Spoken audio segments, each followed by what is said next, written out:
অজু ভাঙ্গার কোনো কারণই নেই। অজুটা করে বাইরে হইছেন, অজু ভাঙ্গার কারণ দেখা দিছে। কোন রকম কষ্ট করে নামাজে গেছেন, আল্লাহু আকবার, সারা দুনিয়া চিন্তা সব। ভাই বলেন বলেন বলেন বলেন বলেন। এমনও হয় 2 রাকাত পড়ছি নাকি 1 রাকাত, নাকি বসছি না বসি নাই, তাহিয়াত পড়ছি না পড়ি নাই, হয় হয় হয়, বলেন বলেন, হয় হয়। যাদের এই সমস্যাগুলো হয় বা হয়েছে তাদেরকে আমার পক্ষ থেকে সালাম।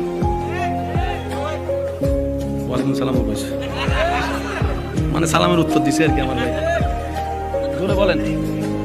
তাদেরকে আমার পক্ষ থেকে সালাম। কেন? এতদিন আপনারা এই বিষয়টা নিয়ে মন খারাপ করেছেন, কিন্তু মন খারাপ না, এটা খুশি হওয়ার বিষয়। শয়তান সে ঘরে হামলা করে যে ঘরে ঈমানের আলো আছে, ঈমানের আলো আছে। শয়তান আপনাকে জ্বালিয়েছে, তার মানে প্রমাণ এটাই হয়েছে আপনার ভিতরে এখনো ঈমান। আর একজন মুসলমানের জন্য ঈমানের চাইতে বড় দামি সম্পদ কিছু হতে পারে। শয়তান জীবনে কোনোদিন আবু জাহেলের গুতাই নাই।